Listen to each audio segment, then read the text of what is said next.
Ladies and gentlemen, remember that their limitations are not your problem. They're not your priority.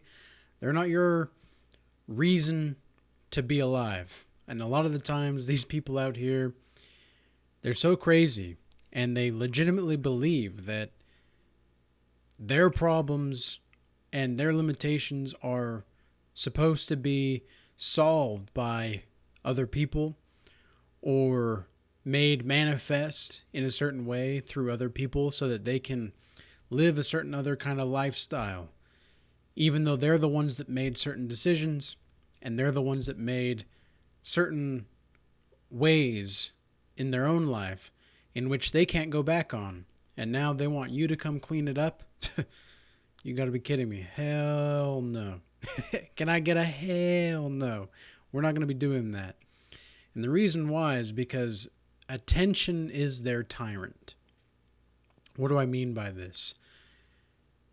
Everybody has some kind of power within themselves that they're trying to overcome in some way, shape, or form, or at least they've had overcome.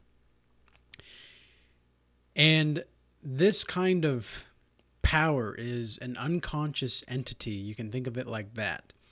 It is an unconscious entity that is trying to take control of your life vessel. This is one of the reasons why so many people are genuinely, in my opinion, and even though I believe that intellectual understanding is above opinion, for the sake of what I'm about to say, I genuinely believe that these people are demonically possessed, a lot of them. And for example, I had a dream last night and I was able to turn into a werewolf. And it was like the werewolf in Van Helsing. I'm not sure if anybody's ever seen that movie. Haven't seen it for years. Just started to dream about it. And I was off to fight Dracula, who had given vampiric life to a bunch of different kinds of individuals in this town that I was in. And it wasn't like Transylvania or anything in the dream, but it was definitely a place in which there was a lot of potential turmoil, you could say. And so Dracula gave vampiric life to all of these people. Now they were coming for all of the innocent. And it was my job as the werewolf to be able to transform and to destroy these vampiric individuals now. And the reason that they needed to be destroyed was because even though I was capable of being a monster in the dream, I also had to learn how to be a warrior in spirit. And in a way, this warrior within me, this warrior of the wolf, like this lone wolf warrior, was the tyrant within me. But fully developed, it was able to be a force for good. You could say it matured in the dream. And so I was able to fight Dracula, and I was able to fight the other vampiric individuals, and I was able to beat them as a werewolf. But it took me becoming a monster in order to do so, and I had to give in to the urge that I didn't want to do. Now, for a long time, I wasn't the kind of person that wanted to show any kind of aggression or show any kind of hostility. I still don't think aggressiveness is necessarily the answer. I don't think violence is an answer, but we must be capable of such. We must be capable of doing the thing, especially as men. We have to be able to do this kind of thing. And so attention for a lot of people is their own monster. They can't really survive without attention. It's wild to think about how many people will do certain things, no matter how stupid or silly, just to be looked at. And I never really wanted to do a YouTube channel. To be honest, I never really wanted to, but I felt like I was called to do so. In fact, I felt like it was necessary for me to do so because of all of the experiences that I've accumulated and because of all of the things that have happened in my life. And I just knew that I did have some things to say, and I thought, well, why not? And there's much more to the story than that, but that's the simple version. And so I don't do this for likes. I don't do this for views. I don't do this for attention. And the reason for that is because I want to make sure that I'm actually sending out a message. If I really wanted to, I could have hundreds of thousands of viewers just by doing stupid shit. Like I could do, because that's what most of TikTok is, for example. That's what a lot of social media platforms are today, is just entertainment. But this kind of stuff that I'm talking about on this channel is not entertainment.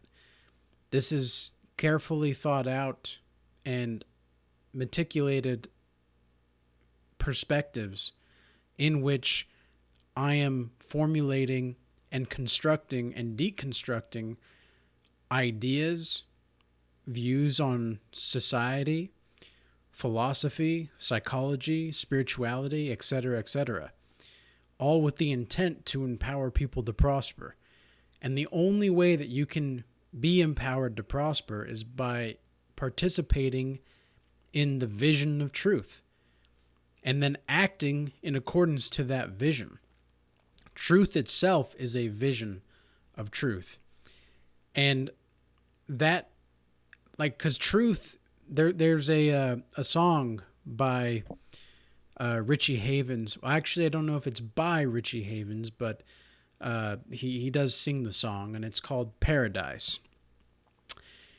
And in the song it goes something like, the lyrics go something like, they always have the right things to say, but they leave no trace of the trail, something like that.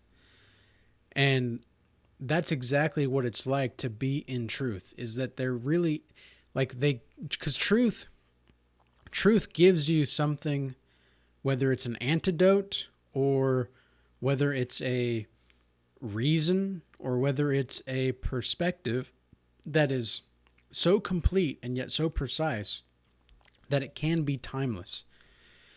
And this timelessness is something that we here on this channel, and if you've made it this far into the video, I encourage you to like, comment, or subscribe. This is the kind of stuff that we value. We actually value edifying messages. We actually value things that have meaning. And that's one of the reasons why I'm not too concerned with growing a vast, huge audience, because I already know that based on the fundamental principles of reality, provided the fact of who I am as a being and my level of self-awareness, I completely understand and am completely aware that time is going to be revealing everything that is necessary for me to prosper, as well as everybody watching this to prosper. It's all a matter, because here's the thing, one day is all it takes. We know this. We know that one day is all it takes for you to change everything in your course of life. And I've seen that time and time again in my life. And each day since I started following Christ has become more novel and more novel each day. Everything is just compact with meaning.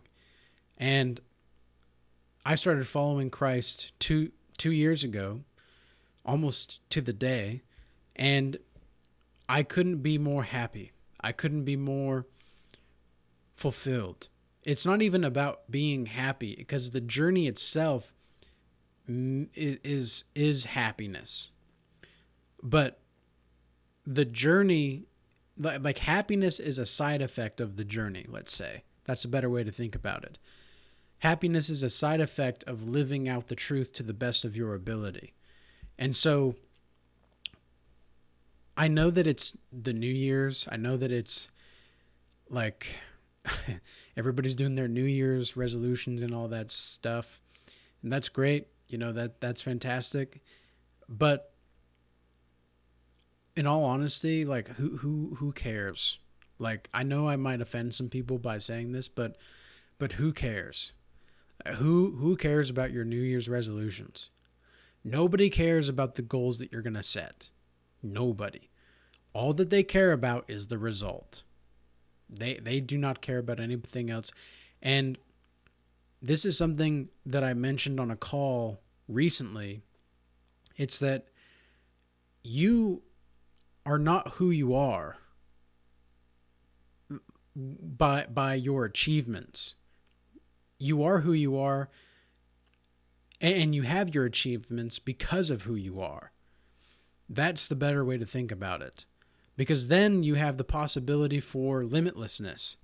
And this is the exact reason why so many people limit themselves. Like, oh, well, and they don't even realize they're doing this because we're taught, like, our society is just, our society in some sense preaches pathology.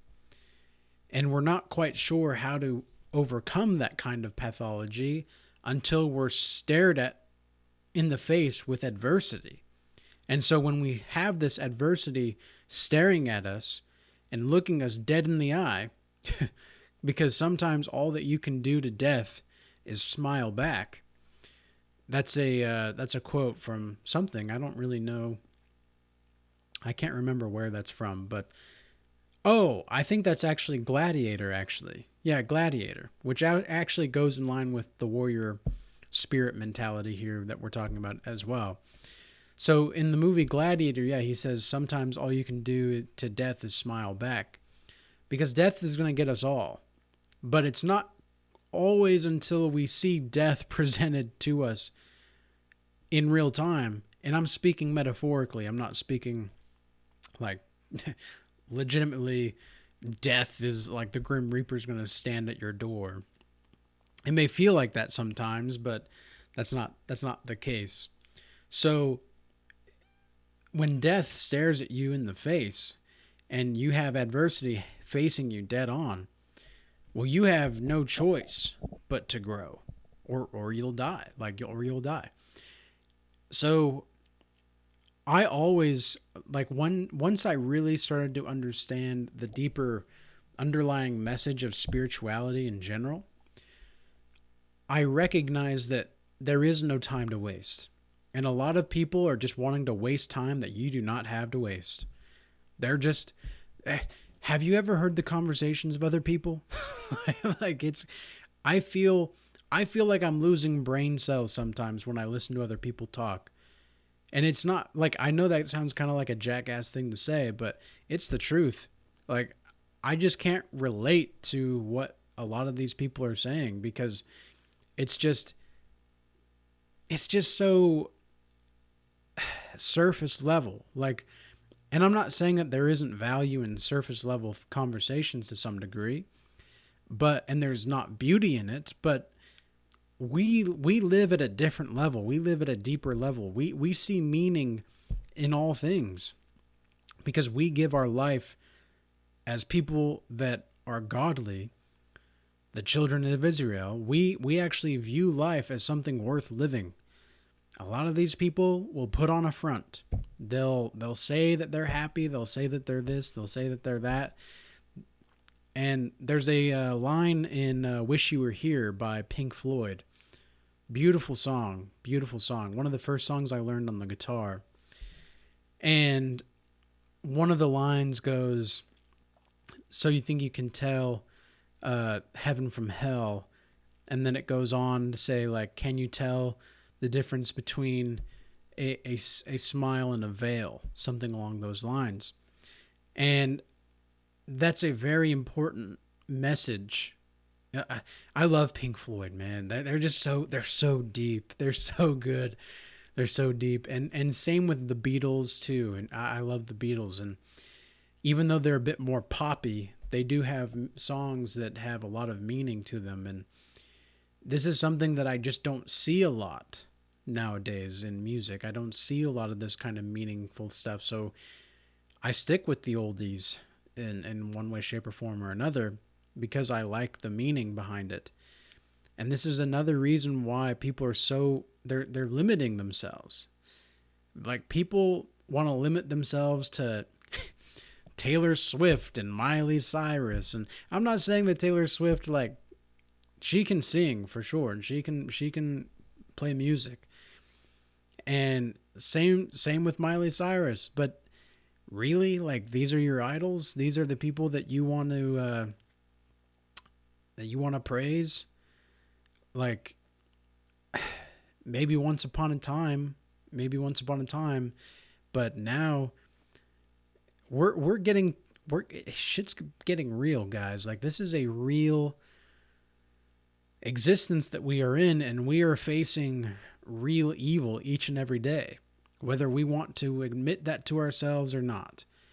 And it's time, especially in this new year. And I, again, like, who the cares that it's a new year? For me, it's just another day. Like, I already have my goals. I already have, like, things in the fire. Like, I've already got my irons in the fire, so to speak. So I already know where I'm going. I already know how I'm going to get there. Like, and I'm not knocking anybody that doesn't have their stuff, like as far as goals or anything that they're working on. Like, if now's the time to get started, now's the time to get started. Like, go for it. I just don't want to see the New Year's resolutions in like 2 or 3 weeks when things start to fall off, because that's usually what happens. It's one of the reasons why I don't do New Year's resolutions, because it's almost like there's a spirit that, like, wants you to fail to some degree. It's very strange, and it's not comforting in any way, shape, or form. But again, people post on their social media. They post the parties, or they post the stuff that they're wearing at Christmas or at New Year's, or all the stuff that they're drinking, or they're doing these things, and like they're trying to make it seem like their life is just this party, this celebration. And life is a celebration, but first comes the hard work. Like, first comes the grind. In fact, like, I don't even plan. Like, it's gonna take like a liger / unicorn in order for me to, like, see anyone worth, as far as like a relationship material at this point in my life, because I've just worked too hard to get to where I'm at. I've gone through hell. I've seen the shadows of sorrow. I've seen the shadows of death. I've seen things that would turn your blood cold. And yet, so many people out here, specifically, like, because I'm not dating men, so I can't say, like, yeah, when I'm dating guys, like, don't date guys. But but when I'm, like, seeing or talking to women over the last few years, it's just like, and I actually haven't even gone on an official date for a couple years, 3 years now, and I just don't see them even wanting to improve themselves. Like, they don't really believe in this until they're older, it seems. And it's just like, if only you had that kind of mindset that you do now, like, years ago. Because now, what's going on? What's going on? What's happening? Like, there was this, maybe this is a story for another time. Yeah, it's a story for another time. I'll talk about it in another video down the line. But going back to the main topic of attention is their tyrant.